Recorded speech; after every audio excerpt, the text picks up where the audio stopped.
MM परिसर में MIM उम्मीदवार सैफ पठान के लिए हुई अकबरुद्दीन ओवैसी की सभा। क्या बोले इस सभा में अकबरुद्दीन ओवैसी, सुनिए।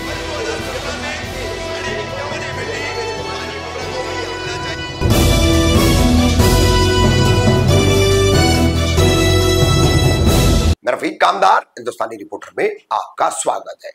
मुमरा कलबा 149 विधानसभा चुनाव क्षेत्र का अब चुनाव प्रचार लगभग आखिरी पड़ाव में पहुंच चुका है और ऐसे में अब बड़े बड़े नेताओं की, राष्ट्रीय नेताओं की सभाओं का दौर शुरू हो चुका है। तो इसी तरह से 15 नवंबर शुक्रवार को एमएम परिसर में एक सभा ली गई ऑल इंडिया मजलिस इत्तेहादुल मुस्लिमीन यानी एमआईएम के उम्मीदवार सरफराज खान उर्फ सैफ पठान के लिए। और इस सभा के प्रमुख वक्ता थे अकबरुद्दीन ओवैसी। अकबरुद्दीन ओवैसी अपनी जज्बाती तकरीरों के लिए जाने जाते हैं और अक्सर उन पर भड़काऊ भाषणों के आरोप भी लगते हैं, मगर इस बार संयत और संयम भरा भाषण अकबरुद्दीन ओवैसी ने किया।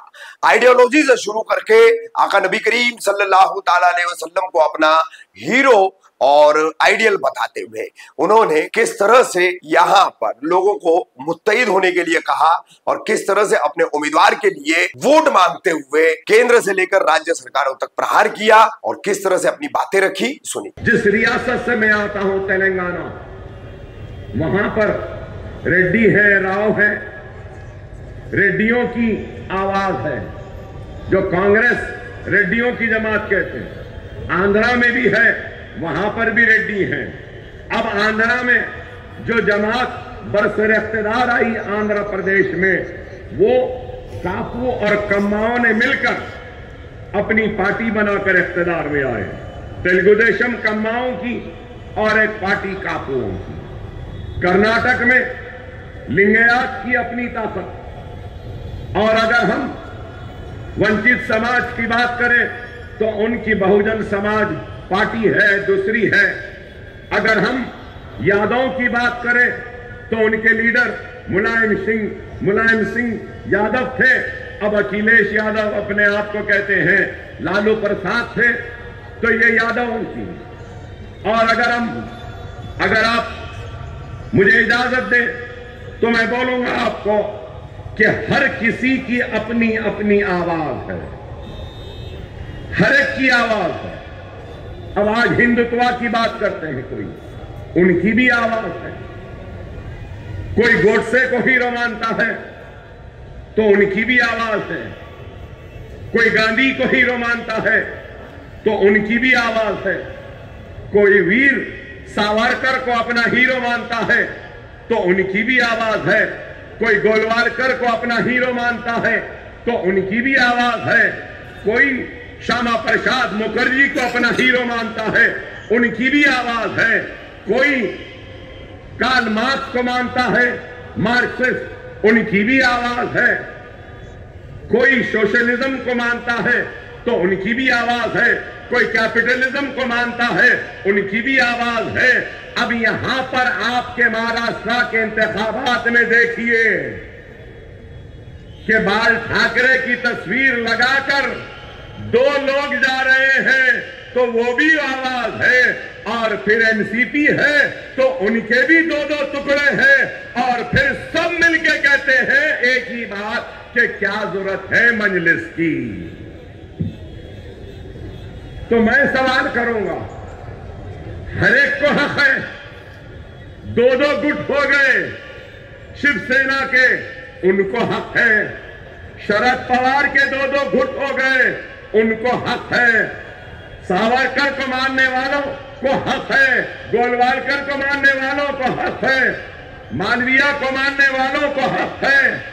अगर हक नहीं है तो सिर्फ मजलिस को नहीं है। किसी की आइडियोलॉजी सोशलिस्ट, किसी की आइडियोलॉजी बहुजन समाज, किसी की आइडियोलॉजी सोच फिक्र अगर होती है तो वीर सावरकर की, किसी की आइडियोलॉजी गोलवालकर की, किसी की आइडियोलॉजी श्यामा प्रसाद मुखर्जी की, किसी की आइडियोलॉजी बाबा साहब अंबेडकर की। तो आपके जहनों में और यहां बैठे लोगों में सवाल होगा कि सबकी आइडियोलॉजी है तो अकबरुद्दीन ओवैसी मजलिस इत्तेहादुल मुस्लिमीन आपकी आइडियोलॉजी, आपका हीरो कौन है? तो मैं फख्र से कह रहा हूं, किसी से डरे बगैर कह रहा हूं, मेरा हीरो मोहम्मद मुस्तफा सल्लल्लाहु अलैहि वसल्लम।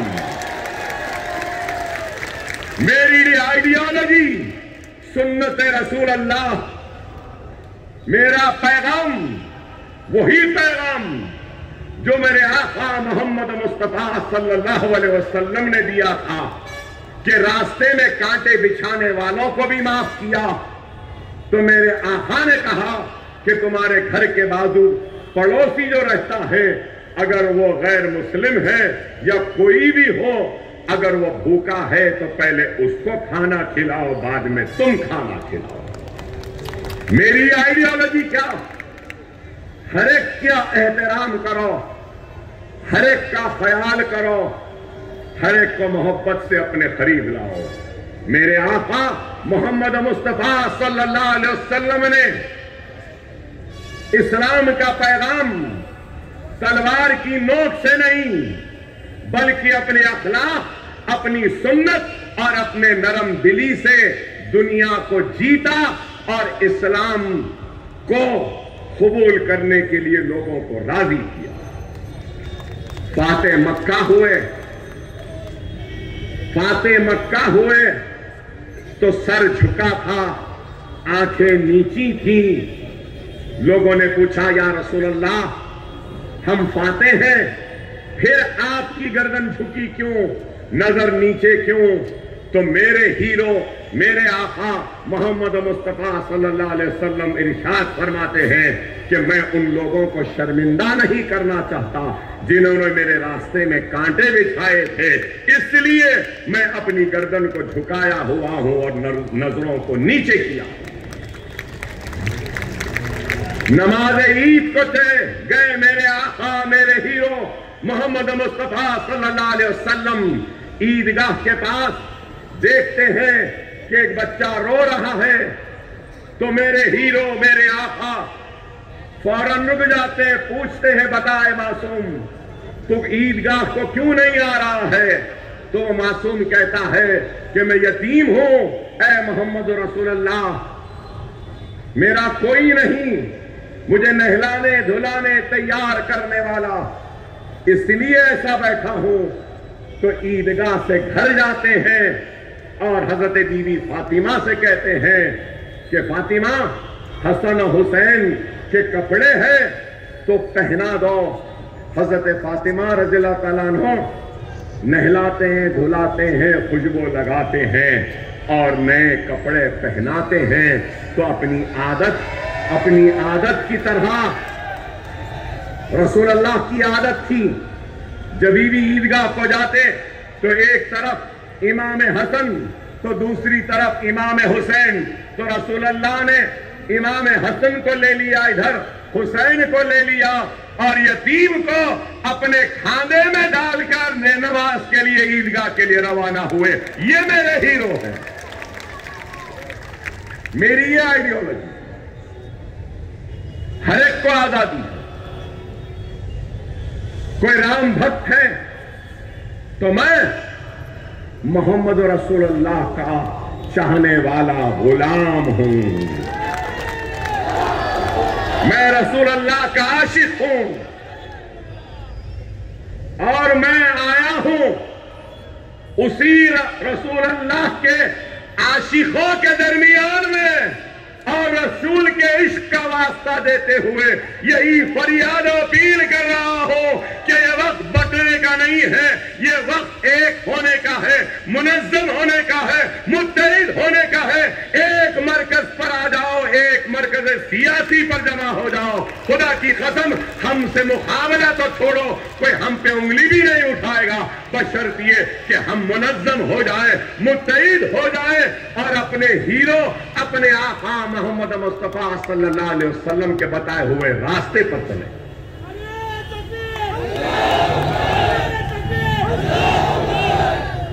मेरा सवाल है,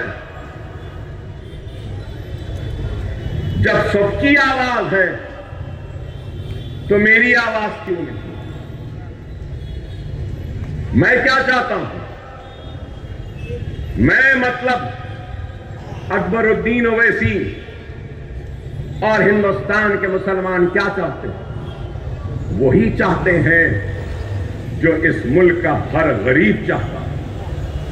इत्मीनान की नींद, सुबह बेदार होने पर नौकरी, बच्चों को पढ़ाने के लिए स्कूल, बीमार मां बाप के इलाज के लिए दवाखाने, बच्चों को खेलने कूदने के लिए मैदाने, डिग्री कॉलेजेस, डिग्री के बाद नौकरियां, यही हम चाहते हैं। और क्या? हमारा मुतालबा कोई बड़ा नहीं है। न जिए जब तक जिंदा है, न जीने के लिए 2 वक्त की रोटी दस्तयाब है। अफसोस, जब तक जिंदा है तो हर रोज की जंग है, कशमकश है। जब मरते हैं तो दफनाने के लिए कब्रिस्तान भी नहीं। अगर मैं आज इन छोटी छोटी चीजों की जरूरत के लिए और जमहूरियत में हिस्सेदारी मांगता हूं और जमहूरियत में इंतखाबात के जरिए अपने हक को हासिल करना चाहता हूं, तो लोग हमको बुरा कहते हैं, हमको भड़काऊ कहते हैं। अरे मैं पूछना चाहता हूं, मैं जानना चाहता हूं, और मेरा सवाल का अगर जवाब है तो दो। मेरा सवाल यही है, क्या मेरा इंतखाब लड़ना जमहूरियत को मजबूत करना है या नहीं? ये मेरा इंतखाब लड़ना खुद इस बात की दलील है कि मुझे जमहूरियत पर यकीन है और जमहूरी जिद्दोजहद पर यकीन है, और मैं इंतखाबात के जरिए अपने मसाइल को अवाम के सामने रखकर अगर कामयाब होता हूं तो इन मसाइल को ऐवान में ले जाकर वक्त के हुक्मरानों को न सिर्फ मुतवज्जे करवाऊंगा बल्कि बताऊंगा कि ये मेरे मसाइल है, इन मसाइल को हल करो। क्या ये गलत है? क्या ये भड़काऊ है?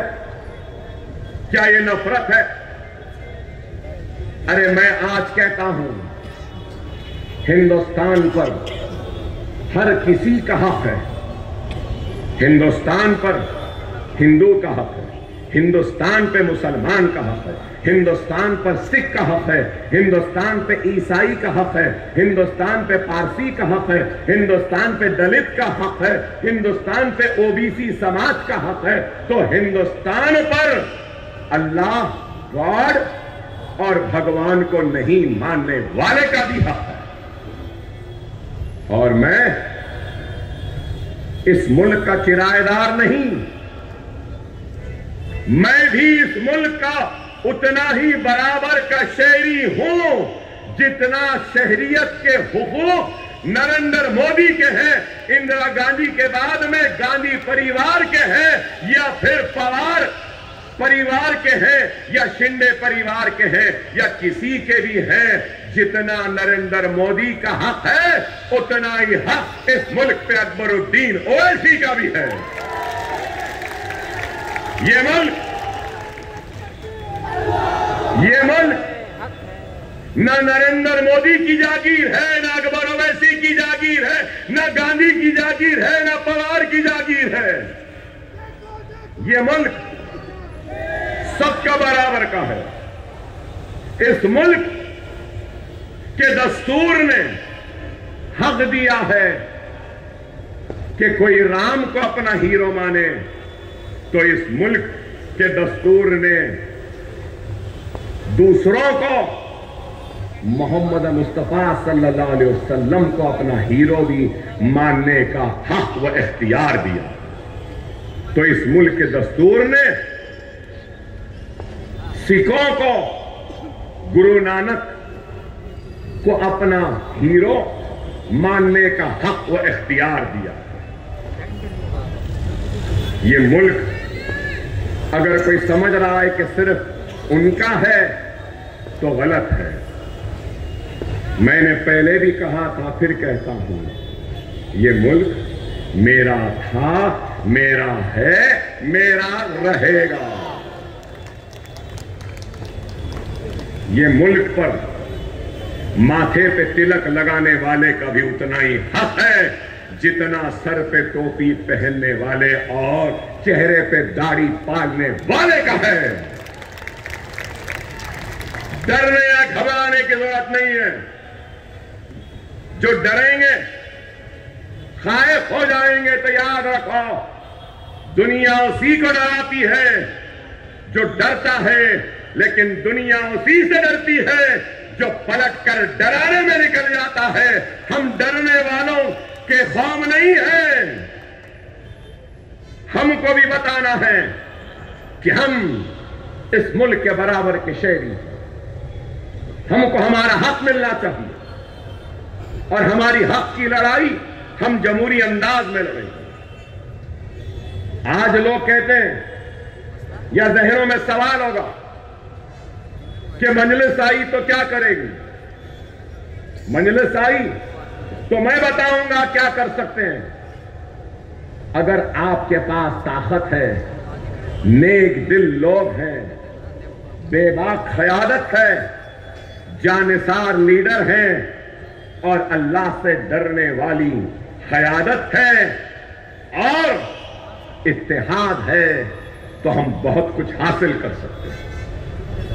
तेलंगाना कब बना? तेलंगाना बनकर 10 साल हुए। पहले आंध्र प्रदेश था। तो जब आंध्र प्रदेश था, मैं पहली मर्तबा एमएलए बना, पहली मर्तबा, तो उस वक्त आंध्र प्रदेश तेलंगाना नहीं बना था। तो उस वक्त माइनॉरिटीज का बजट नहीं था। मैं लड़ने के बाद माइनॉरिटीज का बजट 26 करोड़ हुआ। 26। मेरे खुशी का ठिकाना नहीं था। मेरे खुशी का ठिकाना नहीं था कि 26 करोड़ का बजट हुआ आंध्र प्रदेश में। और आज आपको बताऊं, आंध्रा टूट गया, तेलंगाना अलग बन गया। हमारी सियासी जिद्दोजहद लड़ाई का नतीजा देखो कि तेलंगाना से आंध्रा निकल गया, लेकिन आंध्रा में माइनॉरिटीज का बजट 4000 करोड़, तेलंगाना में माइनॉरिटीज का बजट 3000 करोड़। अगर दोनों को ले लेंगे तो 7000 करोड़ का माइनॉरिटीज का बजट है तेलंगाना और आंध्रा में। तेलंगाना और आंध्रा में, तेलंगाना जिस रियासत से मैं आया हूं, यहां पे माइनॉरिटीज और मुसलमान कितने मालूम आपको? 50 लाख। कितने? 50 लाख। क्या आपको मालूम महाराष्ट्र में कितने मुसलमान हैं? 1 करोड़ 44 लाख। कितने? 1 करोड़ 44 लाख। 1 करोड़ 44 लाख का बजट जब मैं 10 साल पहले आया था तो उस वक्त 100 चिल्लर था। 10 साल बाद आया तो अल्हम्दुलिल्लाह 100 बढ़ते गया, अब 900 चिल्लर कुछ बजट है आपका। ये बजट एलोकेशन है। बजट एलोकेशन है, बजट स्पेंड नहीं है। एलोकेट तो किया गया 928, लेकिन खर्चा और रिलीज सिर्फ 300 करोड़ हुआ है। अरे आप अंदाजा लगाओ, हम क्या करें पूछते ना। हमारे पास 3000 करोड़ का बजट है तेलंगाना में, और तेलंगाना असेंबली में मजलिस के 7 एमएलए है। महाराष्ट्र असेंबली में मजलिस के 2 और पूरे दूसरे मुसलमान कुछ 1100। तो मैं बताना ये चाह रहा हूं आपको, साथ ये काम कर सक रहे हैं, तो क्या ये काम महाराष्ट्र में नहीं होगा? जरंगे पाटिल मराठा लीडर, मैं उनका पूरा सपोर्ट करूंगा। जब मराठों के रिजर्वेशन के लिए वो आगे बढ़ रहे हैं, जब भी जरूरत है या आप आवाज दो, अकबरुद्दीन ओवैसी मराठा रिजर्वेशन के लिए उनके खांधे से खांधा मिलाएगा, उनका ताउन करेगा। मगर एक बात बोलूंगा, हमारे तेलंगाना में 4% तहफुजात है मुसलमानों को। यहां क्यों नहीं? यहां क्यों नहीं है? अरे इस वजह से कि हमारा इत्तेहाद मजबूत नहीं। हर कोई बोलते हैं, इल्जाम लगाते हैं, मजलिस वाले राजशेखर रेड्डी चीफ मिनिस्टर थे तो उनके करीब थे, चंद्रशेखर राव आ गए उनके करीब हो गए, अब कांग्रेस के रेवंत रेड्डी आ गए तो मजलिस अकबर साहब, असद साहब दोनों करीब, जो चीफ मिनिस्टर उसके पास रहते हैं।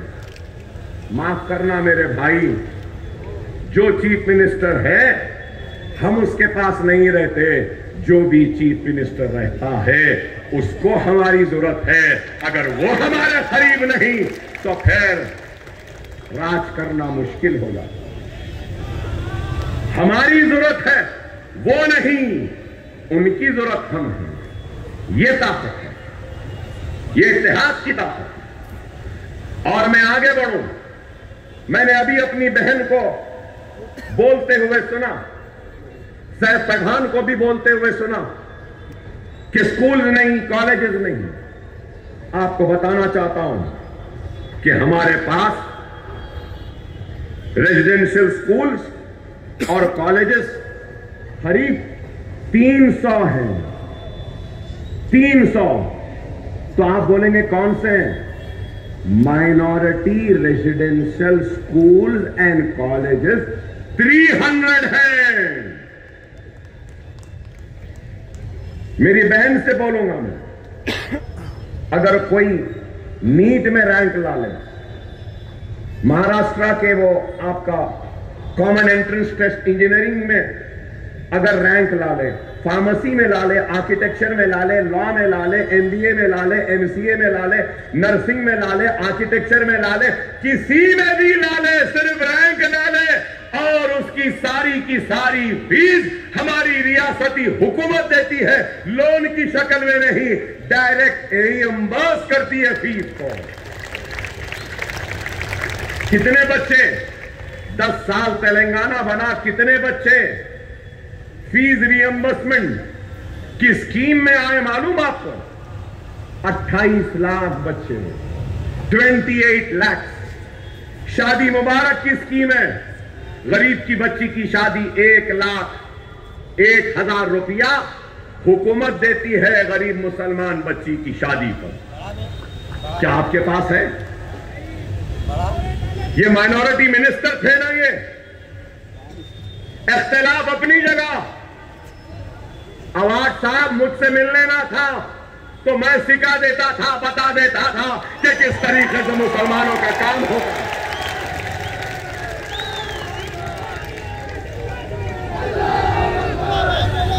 हमारे पास पोस्ट मैट्रिक स्कॉलरशिप के लिए बहन, हमारे पास 420 करोड़ एलोकेटेड हैं, आपके पास 120 करोड़। वक्फ बोर्ड के लिए आपके पास 10 करोड़ हैं, हमारे पास 120 करोड़ हैं। आप बताओ, रेजिडेंशियल स्कूल्स और कॉलेजेस जो है ना, सालाना 1,000 करोड़ रुपया वहां पे खर्च होता है। रहना फ्री, खाना फ्री, पॉकेट मनी देते हैं, किताबें देते हैं, बच्चों को तैयार करते हैं। और रेजिडेंशियल स्कूल से 11 बच्चे नीट को क्रैक कर अब रेजिडेंशियल स्कूल के बच्चे एमबीबीएस की तालीम हासिल कर रहे हैं। ये काम आपके पास उर्दू एकेडमी है, अभी वेबसाइट खोली है, नाम तो उर्दू एकेडमी है लेकिन वेबसाइट उर्दू में नहीं है, मराठी में है। तो माइनॉरिटी मिनिस्टर फिर यही थे, यही थे। अच्छा वो छोड़ो, जमात की ताकत क्या होती है मैं बताना चाहता हूं। हमारे असेंबली में तेलंगाना के साबिक चीफ मिनिस्टर चंद्रशेखर राव ने उठकर कहा, जबरदस्त तकरीर करे, उठकर मैं असेंबली में था, बोले कि अचलिकाज मतलब मनादिर के पुजारियों, अचलिकाज परेशान है, अचलिकाज को कुछ भी नहीं है, अचलिकाज पुजारियों के पास कोई भी सोच नहीं है, परेशान है, इतने मनादिर है, एंडोमेंट में 40 मिनट तकरीर करे। मैं खामोश रहा, मुझे देखते रहे कि क्या अकबर उठेगा गड़बड़ करेगा। मैं गड़बड़ नहीं किया, क्यों करूंगा गड़बड़, क्यों करूं, मैं गड़बड़ नहीं करा। मैंने उठकर हाथ उठाया, कहा मैं बोलना है तो लीजिए अकबर साहब। मैंने कहा बेशक एक एक जुमला जो चीफ मिनिस्टर साहब ने कहा सही है, बेचारा पुजारी परेशान है, अचलिका परेशान है, बच्चों को पढ़ा नहीं सकता, गुर्बत का शिकार है, कोई उसकी मदद नहीं कर सकता, हिंदुस्तान सेक्युलर है, अचलिकास को भी देना है, अचलिकास के साथ साथ मसाजिद के इमाम और मौजूदों को भी देना चाहिए। आगे घेरे में अब बोल कुछ नहीं सकते थे और मैं फिर अपनी तकरीर जारी रखते हुए बोला, मुझे मालूम है कि मेरा चीफ मिनिस्टर सेक्युलर है, मुझे मालूम है कि मेरा चीफ मिनिस्टर हिंदू मुसलमान को दो आंख बोलता है, मुझे मालूम है कि मेरा चीफ मिनिस्टर मुसलमानों का हमदर्द है, मुझे मालूम है कि मेरा चीफ मिनिस्टर हिंदुओं का भी हमदर्द है, और ये गंगा जमुनी हिंदू मुस्लिम भाई भाई कहने वाला चीफ मिनिस्टर मुसलमानों के साथ इंसाफ नहीं करेगा, क्योंकि ये चीफ मिनिस्टर चंद्रशेखर राव की हुकूमत है, मोदी की नहीं है। फौरन खुश हो गए, उठे, बोले अकबर साहब सही बोले, हिंदू मुस्लिम दो आंखें मेरे, मैं सबका हूं। अकबर साहब की बात की मैं तारीफ करता हूं। अचलिकास के साथ इमाम और मौजनों को भी 5-5 हजार हर महीना हुकूमत देगी। हुआ ना, क्या यह बड़ा काम नहीं? उर्दू मीडियम के बच्चे महाराष्ट्र में ज्यादा हैं, मगर उर्दू तेलंगाना की दूसरी सरकारी जबान है। क्या यहां है? Collector office, police office, chief minister हर जगह पे उर्दू में दरखास्त लेके चले जाओ, ट्रांसलेट करने वाला मुतरजिम रहता है, ट्रांसलेट करता है, उर्दू दरखास्तें कबूल की जाती। यहां ग्रुप 1 होता है, ग्रुप 1 का exam, group 2, group 3, recruitment board. मैं पूछना चाहता हूं, क्या उर्दू में इम्तिहान होता है? होता है? नहीं होता। अरे हमारे पास छोटे से लेके बड़ा इम्तिहान भी उर्दू में होता है। तो ये काम कैसे हुआ? अरे जज्बा होना, नीयत होनी चाहिए काम करने की। ये काम हमने किया। खुदारा कब तक ये कहते रहोगे? देखो कि वो क्या कह रहे हैं। योगी कह रहे हैं कि बटोगे तो कटोगे। किससे कह रहे हैं? मीडिया वालों ने कभी पूछा? आइंदा मिस्टर योगी आए तो मीडिया वालों से मैं रिक्वेस्ट करूंगा कि जरूर उनसे पूछना, कौन बट रहे हैं, कौन बांट रहा है, कौन कट रहे हैं, कौन काट रहा है। अरे आप बताओ। आज नरेंद्र मोदी कहते हैं एक है तो सेफ है। खैर वो सारे समाज से कह रहे हैं, ओबीसी से, वो बैकवर्ड क्लास से, सबसे कह रहे हैं, तो उनके ऊपर कोई भी इलेक्शन कोड की खिलाफ वर्जी नहीं है। ठीक है भाई, अच्छी बात बोले, एक है तो सेफ है। मैं कह रहा हूं बरेलवी है, देवबंदी है, शिया है, मैमन है, खोजा है, जमाते इस्लामी के हो या अहले हदीसी हो या तबलीगी हो, कोई भी हो, एक हो तो सेफ हो। जब वो कह रहे थे कुछ नहीं, मैं कहा तो चलाएंगे मीडिया। अरे हमारा तो ये हाल है कि घड़ी उठा के देख ली तो न्यूज बन गई। गलत है क्या बताओ? वो कई समाजों के नाम लिए ना, तो मैं भी लिया हूं। गलत क्या किया हूं? एक रहेंगे तो बेशक, लेकिन सवाल यह है, ये मुल्क का सबसे बड़ा मसला क्या है? ये मुल्क का सबसे बड़ा मसला बेरोजगारी का है। मुल्क का सबसे बड़ा मसला महंगाई का है। मुल्क का सबसे बड़ा मसला किसानों की खुदकशी है। मुल्क का सबसे बड़ा मसला इकोनॉमी को अच्छा करना है।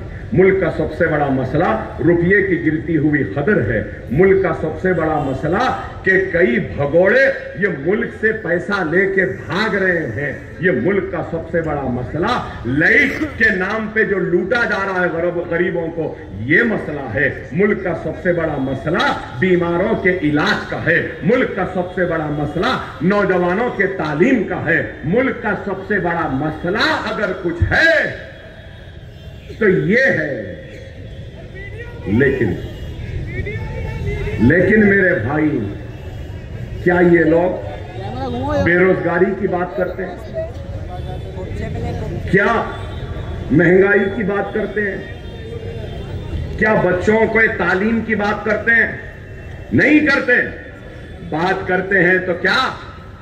सिर्फ यही लव जिहाद, घर वापसी, रामजादे हरामजादे, जेएसआर का slogan mob lynching, beef ban beef lynching, triple तलाक, मुसलमानों के मसाजिदों बुलडोजर लो चले जाओ, सीएए एनआरसी, मुसलमान पुलिस कस्टडी में हथकड़ियों में है और बाहर से लोग आके गोलियां मार देते हैं और ये एनकाउंटर करते हैं। अतीक और उसके भाई को मार दिया एनकाउंटर में, लेकिन फिर उसके बाद क्या?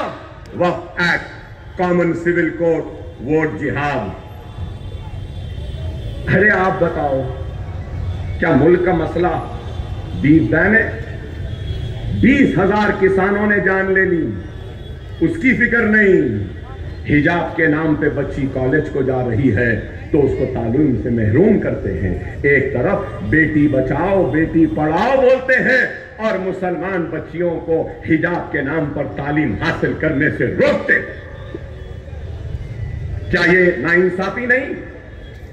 अगर मैं ये बात पूछता हूं तो खराब दिखता है। अरे आप बेरोजगारी की फिक्र करो, दूर करने की फिक्र करो, रोजगार देने की फिक्र करो। यही नरेंद्र मोदी ने कहा था मनमोहन सिंह को कि डॉलर बढ़ रहा है, आपकी उम्र से ज्यादा हो गया। अरे आज मैं बोल रहा हूं मोदी, ए मोदी, क्यों नहीं देखते? आज आपके उम्र से ज्यादा हो गया डॉलर, 84 रुपये 50 पैसे तक पहुंच गया। मिस्टर मोदी, डीजल महंगा हो गया। मिस्टर मोदी, पेट्रोल महंगा हो गया। मिस्टर मोदी, गैस महंगी हो गई। मिस्टर मोदी, दाल महंगी हो गई। मिस्टर मोदी, तेल महंगा हो गया। मिस्टर मोदी, बैगन महंगी हो गई। मिस्टर मोदी, प्याज महंगे हो गया है। और तुम्हारे को फिक्र है तो क्या? Beef ban beef ban beef ban, हिजाब ban, uniform civil code uniform civil code.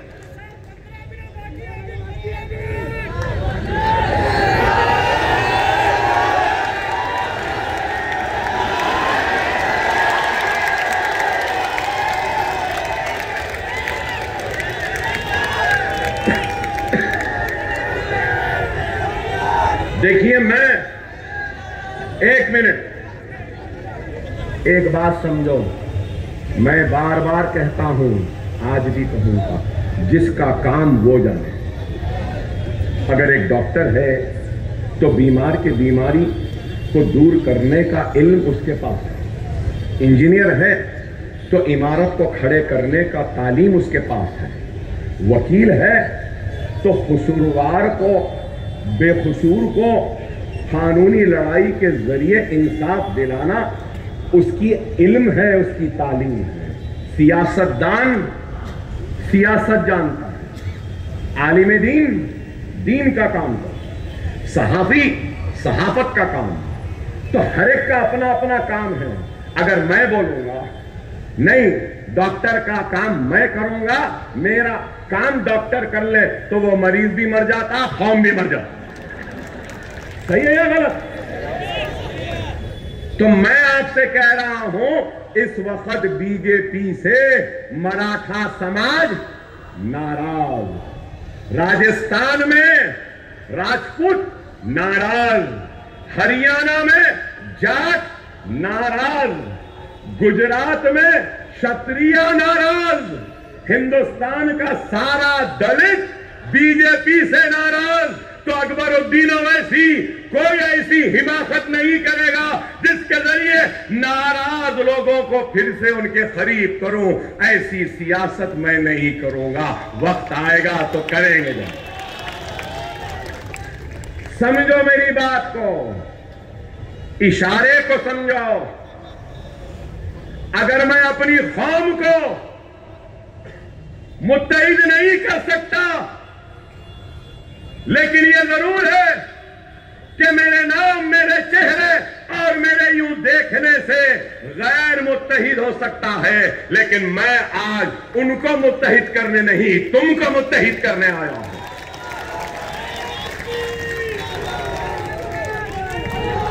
क्या मेरी बात सही है या गलत?